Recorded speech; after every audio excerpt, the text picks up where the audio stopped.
9h38. Berimbau já está aqui e vem trazendo informações, como sempre no finalzinho aqui do show da manhã. Berimbau, você tem mais informações? A gente trazia em caráter de manchete a respeito daquele caso que aconteceu, todo mundo se lembra, né? Mas você vai relembrar e vai trazer a notícia. Tem detalhes do ocorrido, me parece que um que foi preso junto com os três, né? Do sítio do Coniche para Borrasópolis, que aconteceu aquele triste acontecimento, resultou na morte de um senhor.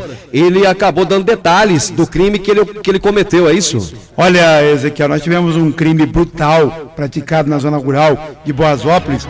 Foi aquele crime que aqueles bandidos invadiram o sítio do conhecido sítio do Coniche, o sítio São Luís, que fica no bairro Ponte Preta. Então o que eles fizeram? Eles invadiram a propriedade, entraram em 3 residências, mantiveram familiares reféns. Durante a ação, eles praticaram um assalto, o latrocínio, porque o assalto, quando ele é depois de uma morte, é considerado latrocínio. Então eles praticaram um latrocínio. A polícia começou a investigar. Teve também, né, o episódio do estupro de uma menina de 12 anos. E após tudo isso, a polícia começou a investigar. Quem não se recorda, né, daquele episódio ocorrido no dia 2 de maio, quando, né, no dia seguinte, a região toda amanheceu aterrorizada, horrorizada com o que aconteceu na zona rural de Borrasópolis.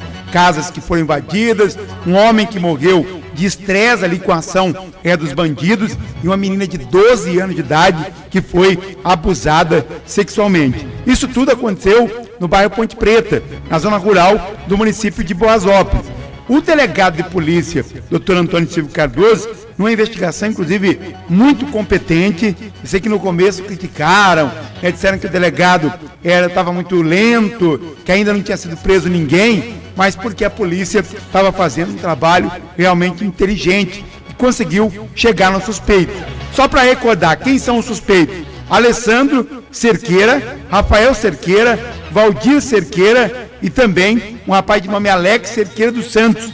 Todos são 4 irmãos, já moraram em Borrasópolis, 3 deles estavam morando em Cambira e um deles em Apucarana, que é o Alex Cerqueira dos Santos. Esse morava em Apucarana.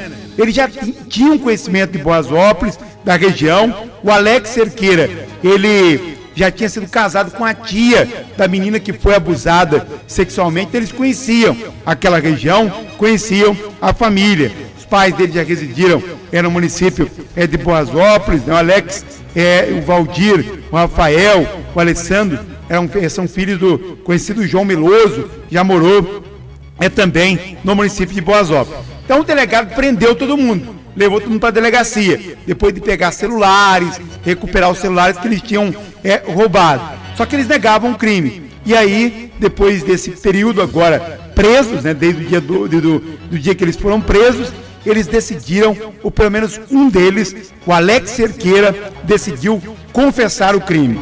Né, um elemento realmente, né, desqualificado, né, um indivíduo, né, que a gente na verdade um lixo. A gente não tem, né, como definir uma pessoa como esse Alex Cerqueira aqui, porque é malandro, é ladrão, é assassino, né? Então já praticou lá na região de Cambira, o pessoal tinha medo dele, né, que o indivíduo era vadio, andava lá em estabelecimentos comerciais ameaçando pessoas. Então pessoa assim da mais baixa qualificação, delinquente, que praticou um crime na zona rural de na verdade coordenou os irmãos na prática de um crime brutal na zona rural do município de Borrasópolis. Então o que a gente deseja aqui o senhor Alex Cerqueira dos Santos é que ele apodreça na cadeia. Pelo menos a perspectiva é que, se ele for condenado pelo crime, né, como merece, pelo menos 50 anos de cadeia para o Alex Cerqueira, que foi para a zona rural de Borrasópolis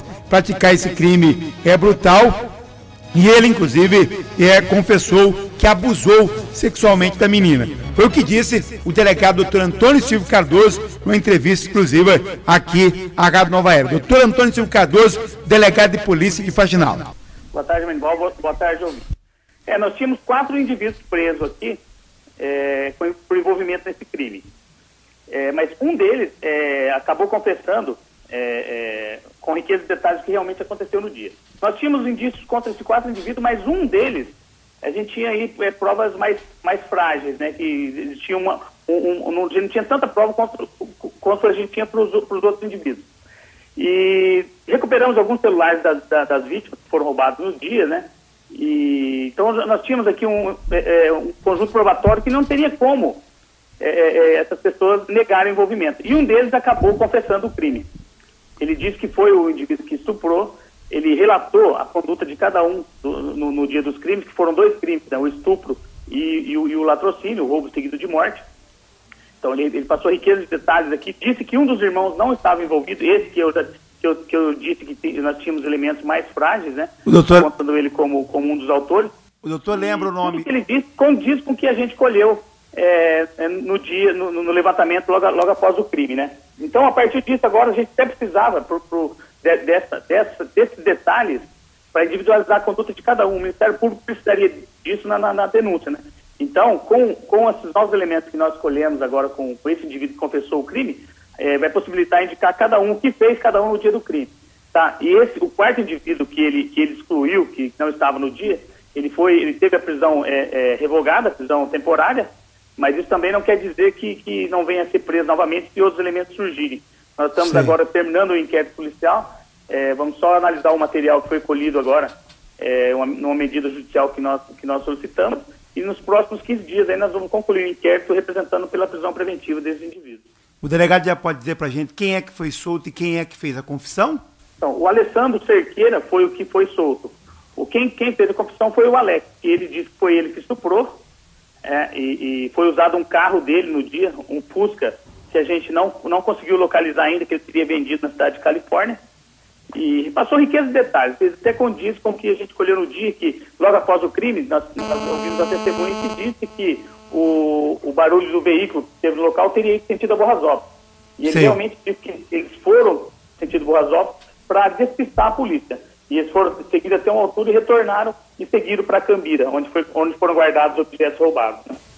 Agora, doutor, a gente sabe que esse Alex, ele foi casado com a tia da menina estuprada, que é a Roseli, que mora hoje em Cruz Maltina, e que ela o denunciou já por abuso sexual. Ele teria dito que foi um ato de vingança ou eles queriam roubar mesmo? Não, ele disse que o motivo seria roubo. Ele falou que não tinha essa intenção de se vingar, e também, inicialmente, ele não tinha intenção de praticar o estupro. Ele resolveu quando ele ficou sozinho com parte das vítimas ali na casa. Ele relatou até que os outros 2 irmãos dele até o repreenderam depois e até o teriam ameaçado por ele ter feito isso. Então não tinha o planejamento de praticar o estupro, segundo ele, né? Tem um outro rapaz aqui do município de Borrasópolis, o nome dele é Eliseu. Logo que começou, né, as investigações, até, né, ele ficou meio sob suspeição, e até depois ele veio falar com a nossa reportagem que ele gostaria que o delegado depois esclarecesse e que até isso causou algum transtorno para ele. Além desses irmãos, esse Eliseu, que não é irmão, seria um sobrinho da pessoa que morreu, eu acho que o envolvimento dele já está eliminado, né, doutor? Não, está descartado. Não é que alguns policiais conversaram com ele no dia. Sei. Não que ele fosse suspeito, mas num crime desses aí, todo crime também, você pode analisar todas as hipóteses, né? Pode ter algum parente envolvido, se a pessoa tem dinheiro em casa, ou algum vizinho, algum amigo. Isso aí a gente não descarta, mas não que ele foi considerado suspeito, em momento algum. Sei. Ele não foi considerado suspeito. Alguns policiais o indagaram, porque recebemos algumas informações anônimas, mas em momento algum ele figurou como suspeito nesse crime. Esses objetos que foram furtados no dia, lá, a roçadeira, a polícia está tentando localizar ou já localizou alguma coisa? Sim, a dificuldade que a gente teve com relação a localizar esses objetos, por quê? Logo após eles ficarem sabendo que a vítima havia morrido, o senhor Vicente Souto, eles deram jeito de não comercializar esses produtos, sim, pelo que a gente escolheu, e eles não indicam onde estão. Mas 2 aparelhos de telefone celular das vítimas, inclusive foi comprovado com a nota fiscal onde eles adquiriram esses telefones, foram recuperados. Um estava com o Alex e outro com o Valdir. Então, isso por si só já demonstra de forma cabal o envolvimento deles com o crime. Eles não souberam indicar inicialmente onde haviam adquirido esse celular, e agora com a confissão, isso aí já já define de forma cabal, como eu disse, o envolvimento deles. E essa confissão do Alex foi feita na presença do promotor de justiça da comarca, o doutor André Araújo, e do próprio advogado. Então, ele confessou o crime em 2 oportunidades e na segunda ele relatou a conduta de cada um e que o Valdir seria o responsável por agredir a vítima que veio a falecer posteriormente. Só para a gente finalizar aqui, doutor, no caso, por exemplo, do estupro, ele vai pesar só para o Alex ou todos os envolvidos ali na situação vão responder também por esse estupro? Não, o estupro só ele vai responder. Sei. Agora, pelo latrocínio, os três vão ser responsabilizados criminalmente. Crime hediondo, né? É considerado crime hediondo. Os 2 crimes, né? O Alex está sujeito a mais de 50 anos de pena, né? Exato. Agora, doutor, o que não faltaram foram elogios, né, para esse trabalho da polícia. No primeiro momento, as pessoas não entendendo, querendo uma resposta imediata, e é claro que isso é impossível numa investigação bem feita como foi realizada. Então agora a gente é um alívio, a gente saber que a gente tem, né, a delegacia de Faxinal, que tem policiais competentes, que estão trabalhando de forma inteligente para dar uma solução realmente para o caso. Então, a gente gostaria que, em nome de toda a sociedade, da comunidade de Boasópolis, das pessoas que se preocuparam, da região, né, de parabenizar aí pelo trabalho do delegado, dizer que a gente está aqui sempre à disposição e para colaborar também, tá bom, doutor? Não, da mesma forma, Berimbau, muitas pessoas nos procuravam após o crime porque achavam que a polícia não estava investigando, mas muitas diligências foram realizadas, inúmeras diligências, e esse crime era prioridade para a polícia porque eram crimes gravíssimos, são 2 crimes, o estupro e o atentado de violência ao pudor. Então foi feito um trabalho aí de inteligência que resultou nesse crime. Nós não precisaríamos da confissão desse indivíduo para a gente iniciá-los no crime, mas a confissão dele só veio a corroborar todos os elementos que foram colhidos aí. E ressaltando ainda que após a prisão desses 4 indivíduos, pessoas procuraram a delegacia de Apucarana e nos inquéritos que estavam instaurados lá, e eles foram, parte deles foram reconhecidos em outros 6 inquéritos de roubo praticados na região de Apucarana, Cambi e Apucarana. Então, são indivíduos extremamente perigosos que estavam cometendo esses crimes de roubo e que agora vão ficar um bom tempo presos. Tá bom, doutor. Obrigado mais uma vez aqui pela participação, tá bom? Estamos à disposição, irmão. Obrigado. Só recordando Boasópolis, daquele crime praticado no bairro Ponte Preta, em Boasópolis, dos bandidos, dos elementos que invadiram a propriedade ali, o sítio Coniche. Tem lá o seu João Ribeiro, tem lá o Elias, tem lá o seu Vicente Couto, né, que morava na propriedade. O seu Vicente é o homem que, né, foi agredido, e ele ficou na casa onde a menina foi abusada, inclusive com o irmão ouvindo a irmã sendo abusada, e o seu Vicente entrou num estresse elevado e morreu, né? Ele morreu devido ao infarto, depois foi confirmado pelo IML. Os detalhes do estupro da menina é algo assim que realmente horripilante, né? Porque o indivíduo estava encapuzado, ele abusou da menina, e no momento, inclusive, que ele praticava o abuso sexual, ele ergueu, né, o capuz para conseguir beijar a menina. Então esses são detalhes que vão deixando a história ainda mais macabra e mais horripilante. Então é importante a gente passar esses detalhes, porque, né, a sociedade não pode esquecer do tipo do crime, né, que esse lixo humano aqui acabou praticando. Então o Alessandro, que é um dos irmãos, ele não participou do crime, pelo menos pelo que a polícia levantou, ele já está fora da cadeia. Mas o Rafael, o Valdir, o Rafael Cerqueira dos Santos, Valdir Cerqueira dos Santos e o Alex Cerqueira dos Santos são os indivíduos que foram lá na propriedade, que praticaram crime. E o Alex Cerqueira é o que, né, comandou toda essa ação. Então a gente, repito aqui, deseja que eles apodreçam na cadeia para pagar por esse crime, né, e que a gente não tenha que viver mais aqui na nossa região com um crime tão estúpido, né, praticado por elementos vadios, porque eles praticamente não levaram nada da propriedade.